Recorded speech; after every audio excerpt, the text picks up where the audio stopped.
was a great earthquake, for an angel of the Lord descended from heaven, approached, rolled back the stone, and sat upon it. His appearance was like lightning, and his clothing was white as snow. The guards were shaken with fear of him, and became like dead men.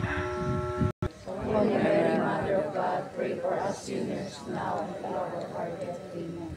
Glory be to the Father, and to the Son, and to the... Nalatingin po doon sa ating mga marshals, sa tatay, sa Alvin, etc. The group, of course, si Shakira. Sorry, Camila. So, maraming salamat po. And just to remind everyone for our celebration this afternoon at 4 p.m. Kaya ako po minubyo ng 4 p.m. para po makanood pa ho kayo ng 7 palabras hanggang 3 o'clock po yan. So you can still prepare for the said veneration of the cross at 4 p.m.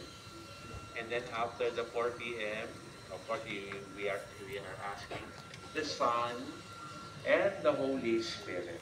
Amen. Salamat.